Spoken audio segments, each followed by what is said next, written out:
Olá pessoal, tudo bem? Eu sou Kelly Varela, criadora de conteúdo aqui do Mágicas de Mãe e também do Mais que Autismo.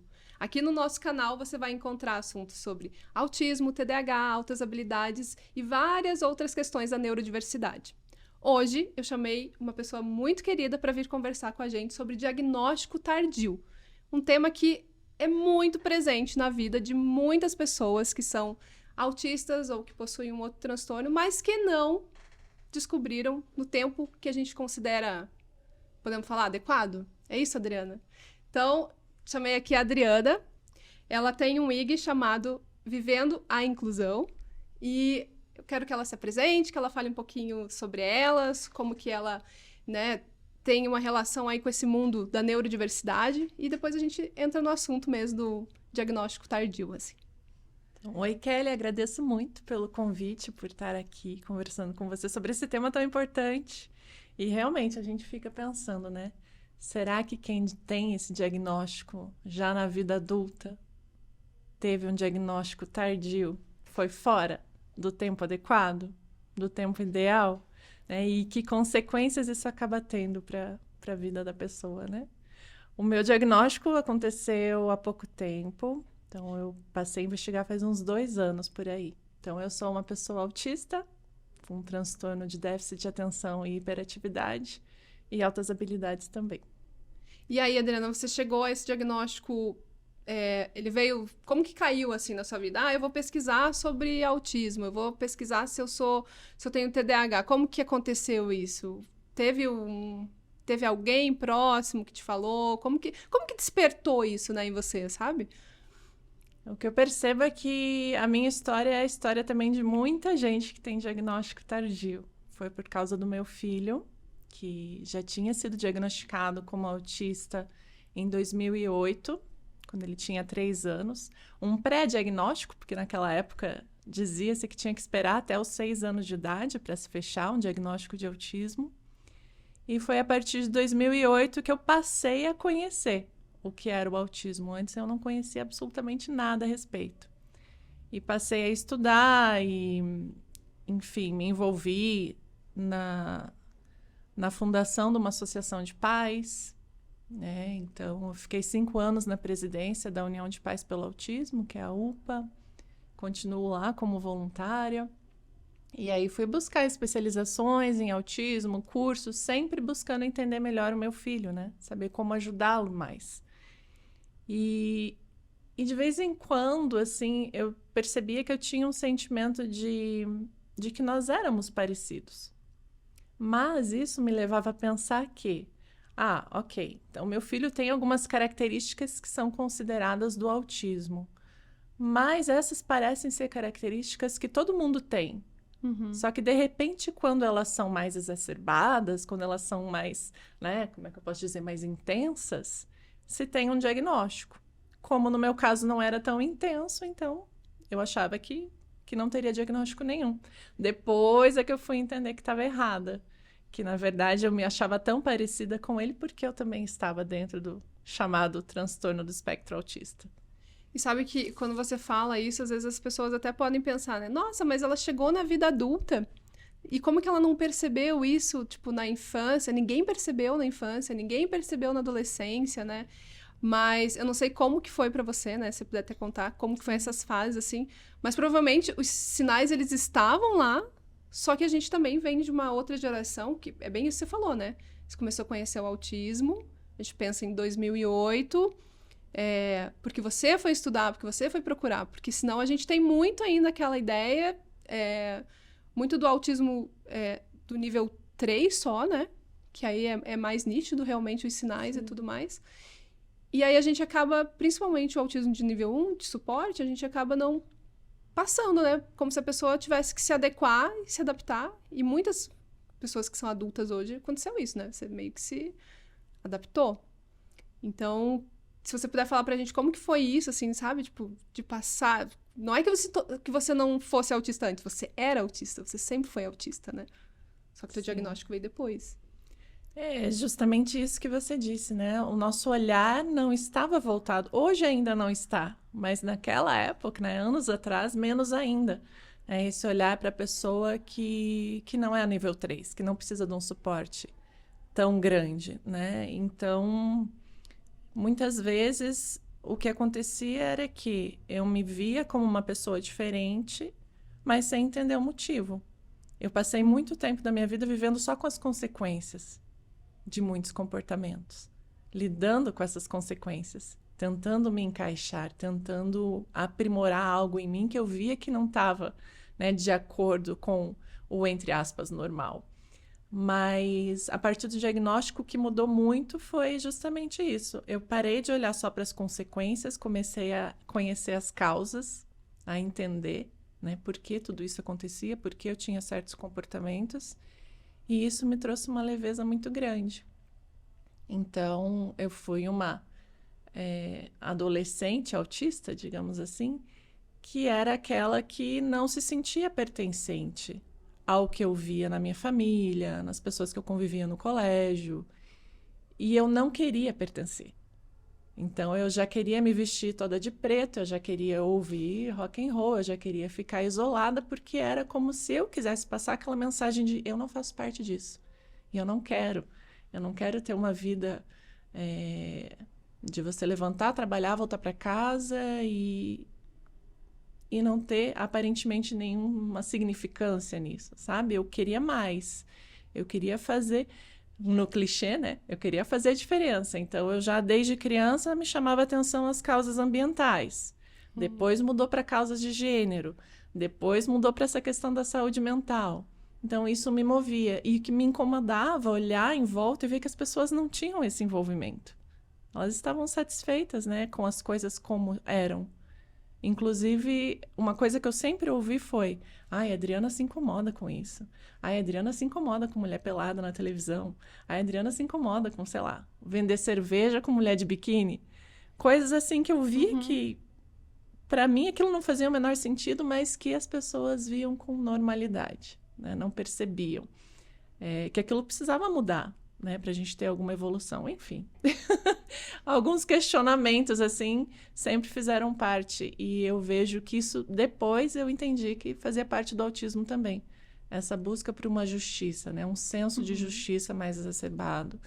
Então, eu fui entendendo características depois do diagnóstico também. Isso tem bem no autismo e também nas altas habilidades, né? Que também tem esse senso de justiça, de querer modificar as coisas, né? E aí, quando você... Como que foi aí quando você disse assim, tá, eu vou investigar o diagnóstico, né? Vou investigar se eu sou autista. E como foi esse caminho, esse processo? Foi fácil? Foi... Vamos começar por partes, né? Se foi fácil, tipo, da parte médica mesmo, de ir atrás dos profissionais, de achar quem entendesse. E depois vem uma segunda questão, que é se você compartilhou isso com outras pessoas próximas a você e como foi a reação dessas pessoas, assim, sabe? Tipo, sei lá, sua família, sua mãe, que conviveu com você durante toda a vida, né? Essa parte médica foi terrível. Infelizmente, ainda é terrível, né? Mas, voltando assim para o início, então... Eu acho que o primeiro clique que eu tive, né, de começar a mudar essa chavinha de não são todas as pessoas que têm características que são do autismo, algumas mais são diagnosticadas e umas menos. Eu realmente tenho algo aí, né? Tem algo a mais nessa história. Foi durante um simpósio online que eu organizei pelo Vivendo a Inclusão, em que uma das convidadas era a neuropediatra, a Mariane Welmuth. Ela é pediatra, é a neuro do meu filho. Ah, então. E ela estava falando... Esse simpósio foi específico sobre autismo na vida adulta. E ela estava justamente trazendo imagens que eu já tinha visto antes, mas não tinha prestado atenção, que eram imagens comparativas, né? Como uma pessoa neurotípica observa certa imagem e como uma pessoa dentro do TEA observa a mesma imagem. Quais são os detalhes que chamam atenção, qual é o caminho que esse olhar faz, né? E tudo que ela mostrava, eu seguia o padrão do autismo. Absolutamente tudo. Ela, porque aqui os detalhes, porque isso e aquilo. E eu tava ali, né? Na imagem que chama atenção, né? Da forma como a pessoa autista olha. E aquilo já começou a me chamar muito atenção. E ela foi falando e eu fui me identificando. E foi a partir daí que eu pensei, não, vou fazer uma investigação também. Mas o que mais... Isso foi, assim, mais que uma curiosidade. O que estava me incomodando mesmo era a questão da memória. A gente até estava falando fora do ar, né? Que você também teve esse quesito. Então, eu vou abrir aqui, né? Mas Sim. no ano passado, tipo... Eu sempre tive questões de memória e depois quando você começa a fazer a anamnese, que você tem que colocar tudo lá, que você começa a organizar, né? Tipo, quais são os sinais que você tem, que você nem se dava conta que eram sinais, na verdade. Mas eu sempre tive essa questão mesmo, de ter dificuldade para memorizar, de procrastinar demais para fazer as coisas. Eu tenho muitas ideias, então ideias para mim, tipo, muitas. Você conversar comigo, vamos fazer isso, mas eu nunca consigo chegar a conclusão delas. Esse que é o problema, né? E aí, de uns anos pra cá, eu comecei a ficar com muitas questões de memória. Mas é muitas, assim, de você me falar e eu, daqui 2 minutos, não lembrar mais nada, sabe? E aí eu pensei, não, será que eu tô tendo um Alzheimer precoce? Sei lá, né? E aí foi onde eu fui procurar ajuda pra perguntar, pra entender, né? E aí fiz toda a avaliação, que depois também a gente pode falar um pouquinho como que é essa avaliação, porque às vezes as pessoas não entendem, né? Não é só chegar no consultório, muitas vezes, né? Não é só chegar no consultório e ele vai olhar pra você e vai te dar um diagnóstico, né? Sim. Então, e aí apontou TDAH, por enquanto, só TDAH. Eu acho que são coisas que estão muito próximas, né? Muitas vezes até se confundem, né? Assim, os próprios sintomas.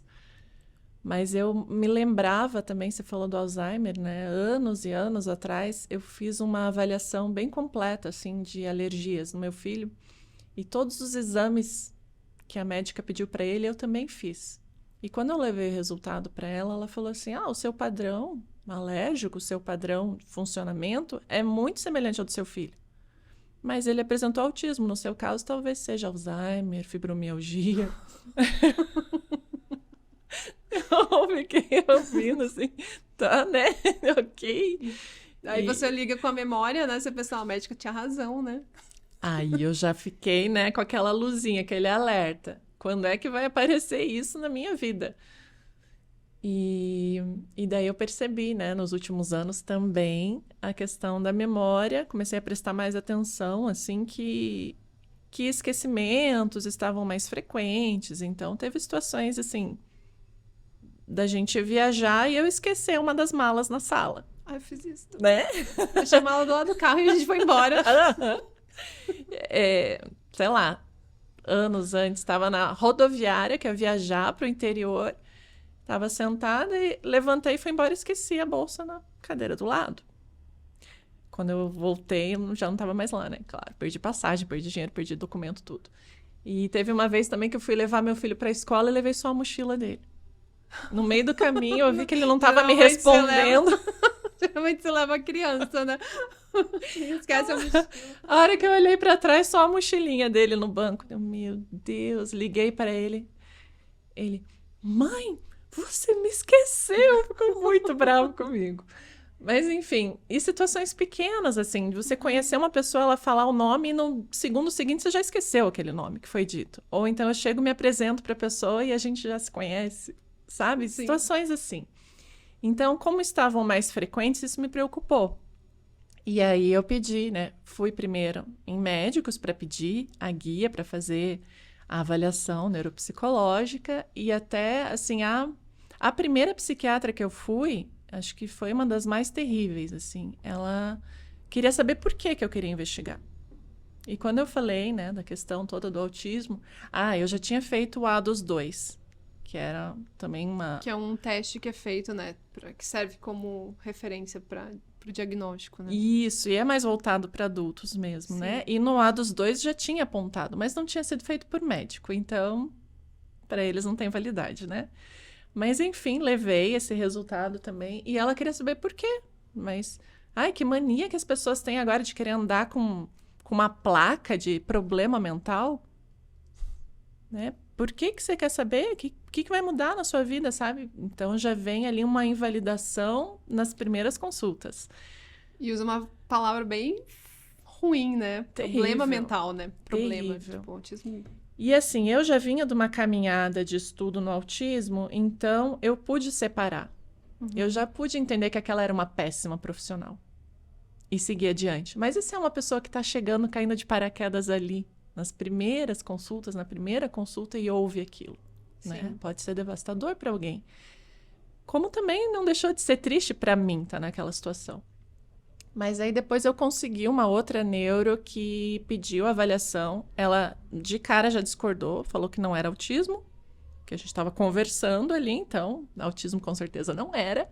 Mas ela pediu na guia, né? TDAH, ponto de interrogação. TEA, ponto de interrogação. Aí eu levei para o plano e consegui a tal da avaliação neuropsicológica. E lá que, para minha surpresa, apareceu, né? Depois de 8 sessões ou 10 que a gente fez, no laudo veio TEA, né? Autismo, TDAH e altas habilidades, que era uma coisa que eu não fazia ideia. Né? Eu não fazia ideia, realmente. Aquilo foi o que mais me surpreendeu. Porque eu passei a minha vida me sentindo burra, me sentindo incapaz, né? Me sentindo inferior, inclusive intelectualmente.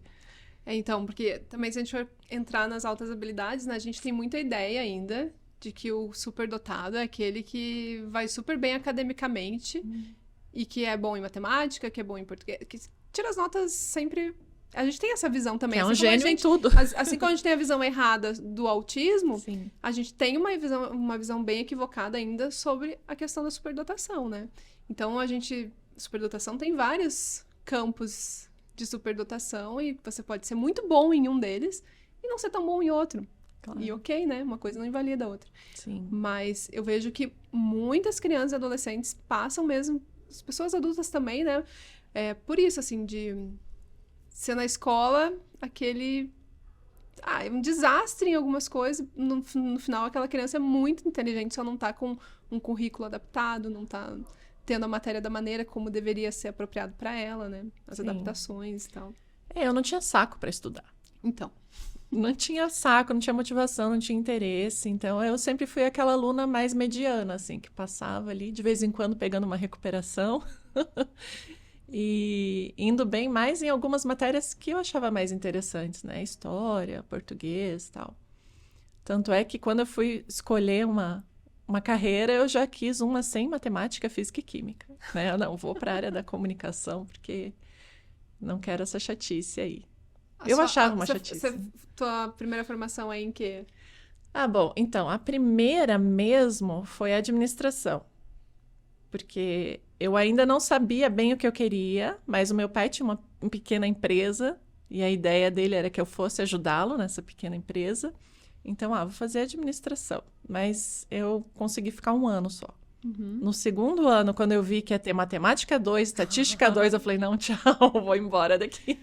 E aí eu decidi, depois de um tempo, fazer aquilo que eu realmente queria, que era ou comunicação ou psicologia. Acabei optando por comunicação e por publicidade, justamente por aquela questão revolucionária. Não, eu vou entrar em publicidade, eu vou para o CONAR, eu vou trabalhar com a regulamentação da publicidade, vou mostrar que não precisa sexualizar a mulher, né? A imagem da mulher para vender produtos e etc. Então, aquele ideal, né? Que me levou a essa escolha, segunda no caso. Mas depois de 2 anos em publicidade, eu vi que eu estava mais aprendendo a convencer pessoas a comprarem o que elas não precisavam do que qualquer outra coisa. Né? Uhum. Despertar desejos e necessidades, etc. Eu não curti também.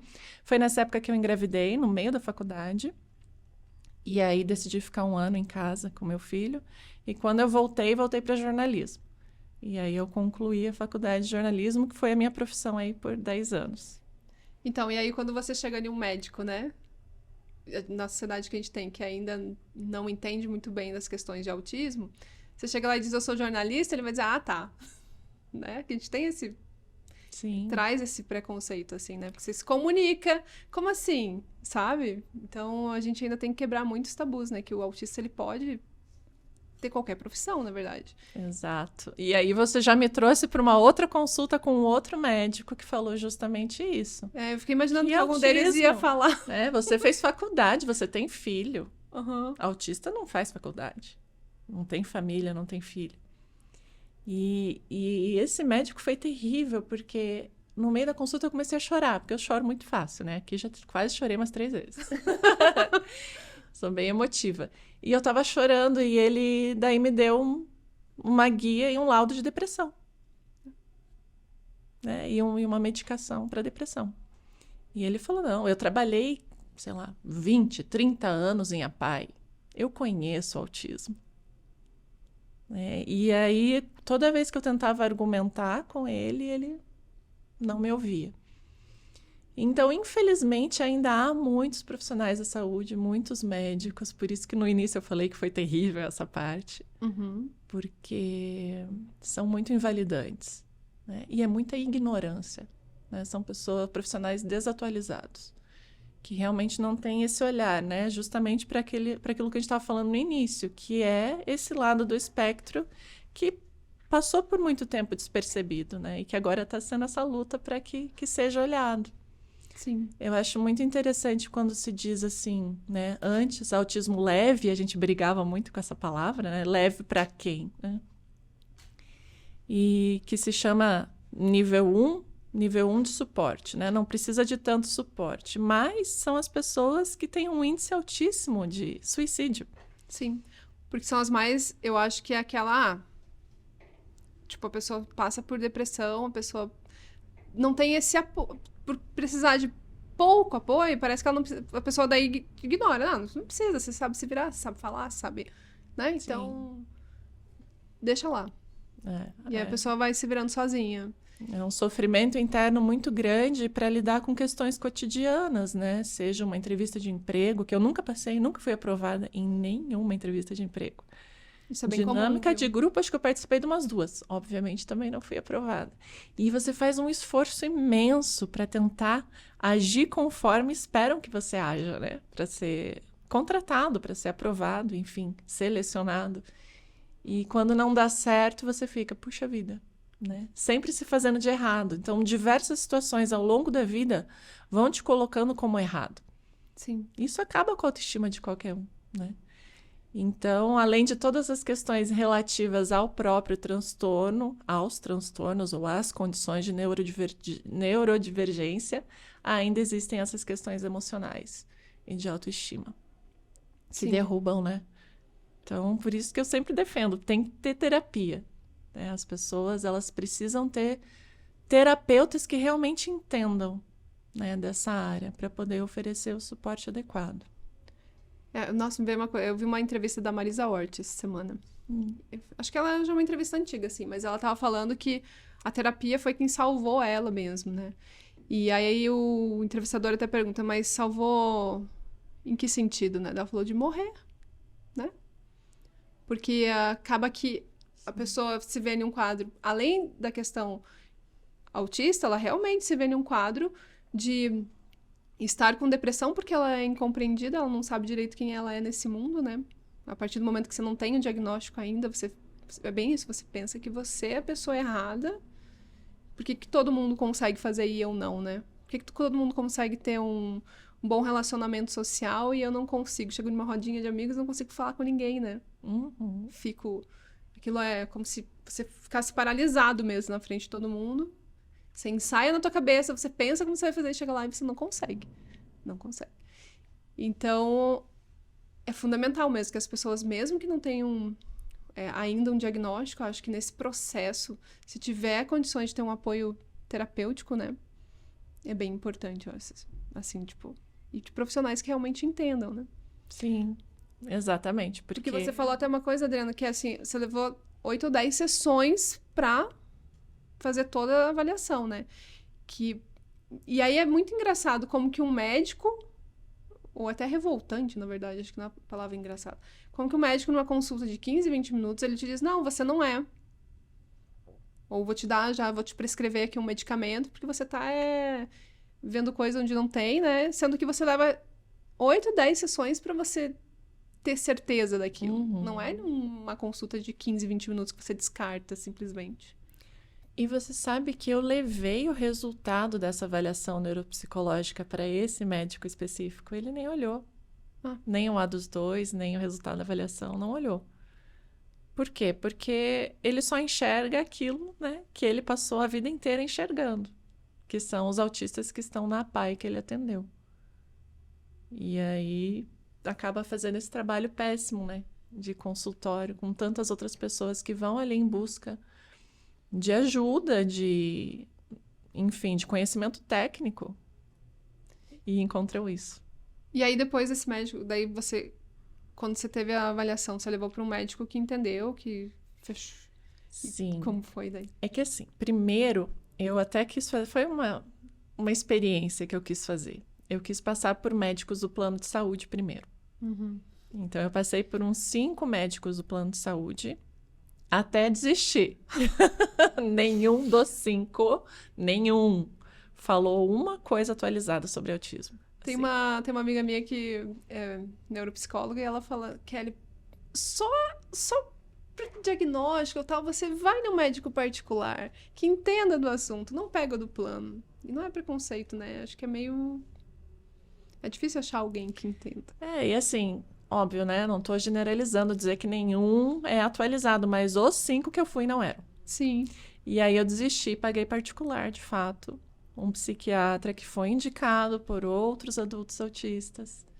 E aí, depois de 3 sessões, 3 consultas com ele, né? Também não foi na primeira consulta que ele disse sim ou não, foram 3. Ele avaliou todos os resultados dos testes que eu tinha feito. E aí fechou o diagnóstico. Então, infelizmente, até nessa hora você tem que investir. Né? Tirar dinheiro do bolso mesmo e pagar profissionais, porque mesmo que você pague todo mês um plano de saúde, isso não quer dizer que você vai encontrar um profissional que realmente saiba do que está falando. Na verdade, hoje, se você, não sei, no seu filho ou em você, assim, mas os neuros e psiquiatras que entendem de autismo, nenhum atende por plano mais, né? Então, eu notei essa diferença. É muito raro, assim, tipo, eu acredito que pelo meu filho ser mais nível 2 e ele já ter desde pequenininho esse histórico, então não foi tão complicado, sabe? Uhum. Então, assim, ele já tem, claro, também a neuropediatra já o atende há muitos anos. Eu acho que neuropediatras é mais tranquilo de encontrar do que psiquiatras e neurologistas que olhem para o autista adulto. Uhum. E mesmo assim, nos cursos que eu fiz, nas formações, nas 2 especializações em autismo, o olhar é sempre para a criança. Sim. Tanto é que eu só fui ter o insight de investigar o meu próprio autismo anos depois. É sempre na criança e no menino. Então eu ia entrar nesse ponto também, né? Que o diagnóstico em meninas parece ser muito mais... Não é deixado de lado, mas eu acho que é negligenciado, na verdade, né? Com certeza. Ainda tem que avançar muito, né, nesse entendimento. E ainda se confunde mais, né? A menina tá quietinha no quarto dela, não interage tanto, já se acha que é a personalidade dela, ou que é tímida, etc, né? Depois que tá passando por uma fase de hormônios, que é a adolescência, que tá, né? A adolescência que provoca um monte de... É o drama feminino. Infelizmente, assim, para a mulher acaba sendo mais difícil ainda. E aí, depois que você teve o diagnóstico, o que mudou pra você mesmo, assim? Tipo... Por que a gente tá falando, diagnóstico tardio e tal, né? Mas qual a importância mesmo pra pessoa ter esse diagnóstico, né? Sim. Eu já tinha conversado com outros adultos autistas, inclusive eu tenho um documentário. Eu fui fazer um curso de cinema para fazer um documentário sobre autismo, né? Que legal. Que chama Um Só Mundo. E nesse documentário eu entrevistei um adulto com autismo que tinha diagnóstico, que teve diagnóstico aos 35 anos. Nessa época que eu gravei, era incomum. Eu não conhecia quase nenhum adulto autista, assim, né? Que trabalhasse, etc. E ele veio e foi explicando coisas sobre a vida dele, né? Que começou a fazer bastante sentido para mim. E teve uma fala que ele disse: Quando eu tive esse diagnóstico, mudou completamente a minha vida, porque eu tive que reconstruir tudo, toda a visão que eu tinha das minhas experiências. E eu não entendia muito bem aquilo, eu só fui entender quando eu tive o meu diagnóstico, porque realmente muda tudo, absolutamente tudo, completamente. É uma descoberta, assim, incomparável com qualquer outra que eu já tive na minha vida. E como eu disse, né, é como se antes você tivesse sempre tendo que lidar com consequências sem saber que eram consequências de uma causa biológica, neurobiológica. Então, não é que você age de forma equivocada, errada, incapaz, porque você é errada e incapaz. Você só não soube que o seu funcionamento era diferente. E aí você começa a rever, né, tantas situações que você teve ao longo da sua vida e se olhar, pelo menos para mim foi muito assim, porque eu já estava numa caminhada aí no final da minha carreira do jornalismo, eu já estava indo para a área das terapias. Então, isso me ajudou muito, já foi me dando ferramentas também para me olhar de uma forma mais autocompassiva, né? Com mais compreensão, não tanto com cobranças, que eu ainda tenho muita autocobrança, mas também com mais entendimento. Eu acho que compaixão mesmo, né? De você entender quem você é, você entender que o seu funcionamento é outro. E tudo bem. E tudo bem, né? Agora eu vou aprender a lidar, então, com essa pessoa que eu estou descobrindo agora, que é diferente. Sim. E aí, como que foi as pessoas, tipo, bem próximas, assim, que conviveram com você? Você chegou a conversar com elas e elas falam, realmente, eu notava ou via que tinha alguma questão? Depois que você chegou com o diagnóstico, assim, tipo... Familiares, não. Não? Eles não sei, ficam bem na dúvida, assim, né? Então. No caso do meu filho, que é mais evidente, assim, as diferenças, tudo bem, mas no meu caso ainda ficam na dúvida. Eu tenho certeza que a minha mãe é autista também. Absoluta. Mas ela já é uma pessoa que na fase da vida que ela tá, ela não quer ir atrás. Até chegou aí para falar um pouquinho da memória também, né? O psiquiatra até receitou um remédio para ela, mas ela ainda não tomou. Mas o que eu percebi, assim, pessoas que são da área, aí elas se sentiram mais confortáveis para me falar certas coisas. Por exemplo, tem uma amiga que ela é professora da Federal, ela é psicóloga há muitos anos. Vai ser minha professora agora em pedagogia. E ela me disse assim, então, eu notava que tinha uma diferença mesmo na sua interação, na sua comunicação. Eu percebi um delay. Um delay. Um certo delay. Mas ela não tinha, de fato, chegado a ter certeza que era autismo ou algo assim, né? E aí outras amigas psicólogas também falaram, não, realmente, tinha alguns comportamentos seus que eram diferentes e tal. Mas realmente não foi algo que partiu do externo, dos outros falarem para eu ir atrás de um diagnóstico. Foi mais uma autoobservação minha mesmo. E assim, isso que você fala, como é que foi a aceitação das pessoas? Não é que as pessoas tenham que aceitar, tá, gente? Só pra deixar claro. Sim. Ninguém tem que aceitar. Tipo, é a pessoa que... Por exemplo, eu escuto muita gente dizer que é libertador, na verdade, né? Sim. Ele traz o autoconhecimento e aí, agora, a partir daquele momento, você entende como que você funciona e ok, né? Então, não é que as pessoas tenham que aceitar a sua volta, né? Tipo, não é isso pra gente... Eu não sei qual palavra poderia ser melhor do que aceitar quando a gente diz assim, das pessoas... Entenderem. Estarem convencidas, não que precisem ser convencidas, mas assim, estarem ok com o seu diagnóstico, concordarem, sei lá. Eu acho que não tem uma palavra, porque realmente ninguém tem que aceitar, nem concordar, né? Nem nada. Acho que é isso. Mas tem algumas pessoas que realmente ficam desconfiadas, né? Eu escutei esses dias, eu recebi uma mensagem assim... agora tudo é autismo. Então, a pessoa estava dizendo que... Ela dizia assim, acho que o problema não são seus filhos, acho que são vocês que buscam... Tipo, sabe, como se a gente estivesse inventando... Pelo em ovo. O laudo. Não, a pessoa diz que a gente está inventando, na mensagem Sim. lá, tipo, que a gente está inventando um laudo, né? Tipo, gente, a rotina de uma pessoa... com o autismo, tipo, com relação a terapias, a várias questões, tipo, no dia a dia ali, são tremendas. Ninguém vai inventar isso, né? E, de fato, é algo que sempre comentários infelizes chegam, né? É, Mas aí, de novo, a gente tem que aprender a ignorar, lidar com isso, né? Mesmo porque tem muitas pessoas que ainda têm o olhar desses médicos que a gente comentou, sim. né? De só identificar aquele autismo que, por vezes, está até associado a uma deficiência intelectual. Às vezes tem outras comorbidades e a pessoa só... Só né? enxerga aquilo. Mas é algo que com o tempo vai mudando, né? Anos atrás eu lembro que a Luciene, que é diretora de um centro de autismo aqui em Curitiba, ela falou assim, realmente o diagnóstico de autismo está aumentando muito e vai aumentar muito mais. Uhum. Mas, ela dizia, vai ser nessas pessoas que antes não eram identificadas. Sim. Pessoas que passavam por esquisitas, por muito tímidas, por antissociais e etc, né? Que foram ali levando aos trancos e barrancos, mas que hoje já tem essa chance de ter esse olhar, né? Esse diagnóstico e essa libertação que você comentou aí também, que realmente muda muito, né?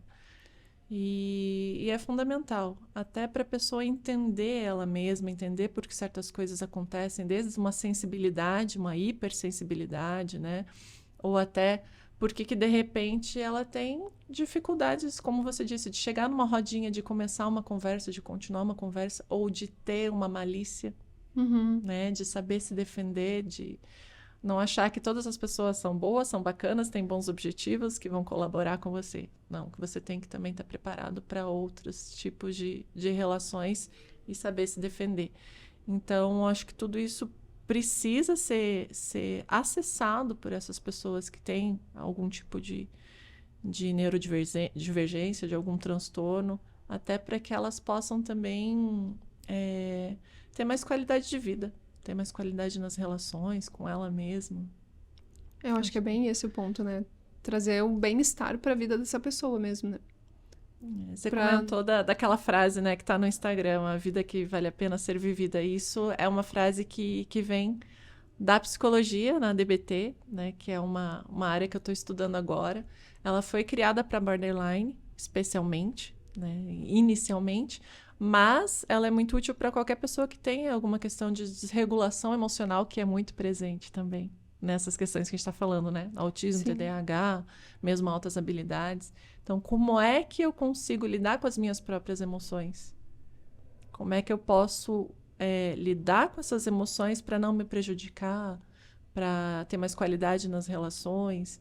Então, é um novo mundo, assim. Tem muita coisa por aí, muitas ferramentas disponíveis e que a gente, com a nossa contribuição, né, de pessoas que tiveram esse diagnóstico em qualquer fase da vida que seja, agora estão mais abertas e tendo mais espaço para contribuir também, né? Não só ficarem falando sobre os autistas, mas também os autistas tendo voz e contribuindo. Isso para mim mudou muito, assim, tipo... E é uma chavinha que mudou em algum ponto, que eu não lembro qual, mas é que antes eu falava muito das questões do meu filho, e aí, principalmente quando você tem um filho atípico, você tem o seu olhar de mãe, e que é válido, porque a gente tem a nossa vivência, mas a gente nunca deve esquecer o que essa criança tá passando, o que essa pessoa tá pensando, né? Sim. Então é bem isso, da voz, porque realmente a pessoa autista sente ou pensa, né? Então, tem uma linha tênue, assim, que nós, pais, também temos que tomar cuidado de a gente não achar que eu quero que meu filho se comporte dessa maneira porque vai ser melhor para ele. Será que vai ser melhor para ele? Será que vai ser... Será que eu não tô forçando a barra? Será que eu não tô querendo que ele tenha o padrão das outras pessoas, né? Porque a gente quer o bem dele, a gente quer a felicidade. Então, a gente tem muito essa concepção ainda de que o que a sociedade aceita, né, vai fazer meu filho sofrer menos. Então, a gente tem que tomar cuidado também, assim, enquanto pai, enquanto mãe, tanto de criança, de adolescente, ou se você tem um filho adulto, né? Mas que entender que aquela pessoa, é ela que tá sentindo, é ela que realmente passa por aquilo, sabe? Sim. Eu posso ajudar, eu posso ser um ponto de apoio, mas eu não tô vivendo aquilo de verdade. Até porque a gente fala, né, cada autista é único, então não adianta eu querer colocar tudo numa forminha e achar que todos vão sair iguais, ou que vai dar o mesmo resultado, para todo mundo. Então, acho que é bem importante a gente salientar isso, assim, tipo... Nossa, isso é uma coisa que eu tenho pensado nos últimos anos, assim, como não atrapalhar meu filho. Eu não acho que não é nem a palavra atrapalhar, mas às vezes acho que a gente super protege, né? Eu tava pensando isso muito na questão de habilidades sociais, assim, também. Sim.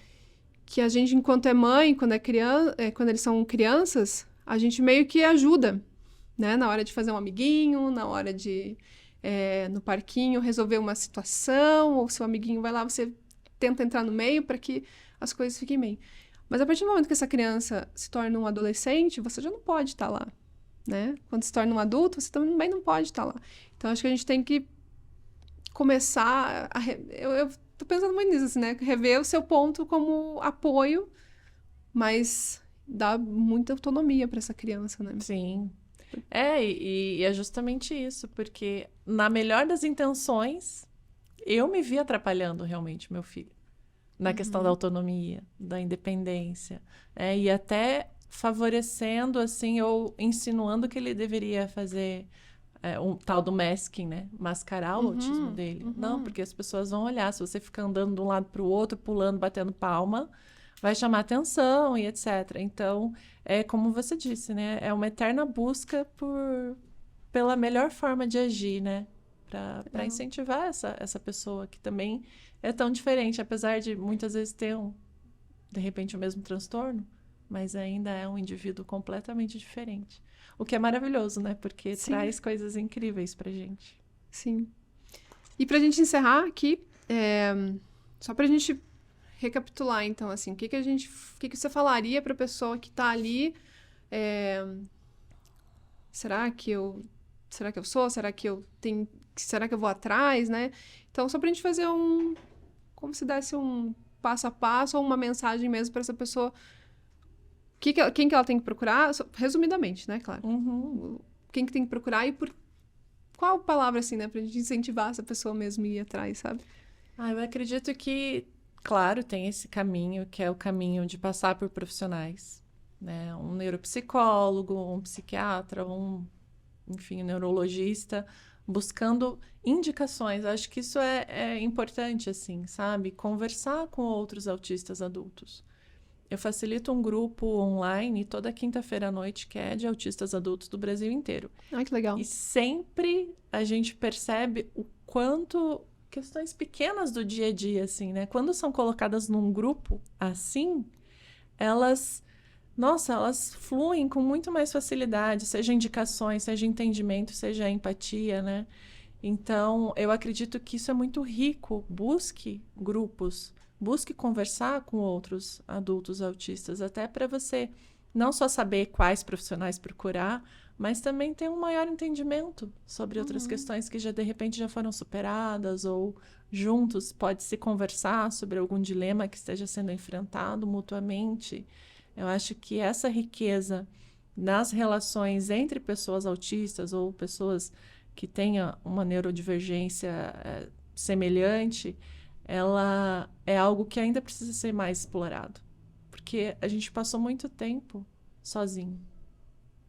E agora que se tem, assim, nem que não se tenha diagnóstico ainda, mas uma desconfiança, com certeza já vai ser muito rico se puder compartilhar isso, conversar com outras pessoas. Vem um entendimento muito maior, assim, e uma amizade que é diferente. Experimente fazer amizade com pessoas que também têm, assim, uma neurodivergência como a sua. Achar alguém que realmente entende, né? Acho que é bem se sentir pertencente. Eu acho que é isso, assim. E se pratica, então, daí o respeito também, porque por mais que a pessoa tenha o mesmo diagnóstico que o seu, ela é completamente diferente. Então, essa diversidade aí dentro do autismo, ou das altas habilidades, ou do TDAH, também nos enriquece bastante. Obrigada, Adriana. Quer falar mais alguma coisa? Eu que agradeço. Espero ter conseguido aí contribuir de alguma forma, porque realmente é um tempo curtinho, né? Para falar desse universo gigantesco, mas eu tenho certeza que esses podcasts com esses convidados que você está trazendo vão ajudar a jogar uma luz tão importante assim para essas questões. e continuar ajudando muita gente. Eu que agradeço, foi um privilégio estar aqui. Obrigada. E eu quero agradecer a todo mundo que assistiu. Assistam os outros episódios. Sigam a Adriana lá nas redes sociais dela também. O grupo de autismo para adultos, ele é liberado? Como que é, assim, se a pessoa quiser entrar lá no grupo? Sim, é só me mandar uma mensagem ali pelo Instagram. Essa é uma iniciativa do Instagram Adultos no Espectro. Eu sou uma das facilitadoras desse grupo. E a gente tem encontros em Curitiba também, todo último sábado do mês, numa pizzaria, que é 257 Pizza Shop. Então, quem for da cidade ou da região também pode participar dos encontros presencialmente. Muito legal. Gente, muito obrigada. Aproveita e deixa seu like nesse episódio, compartilha com outras pessoas e aproveita para se inscrever no nosso canal. Um beijo grande e até o próximo.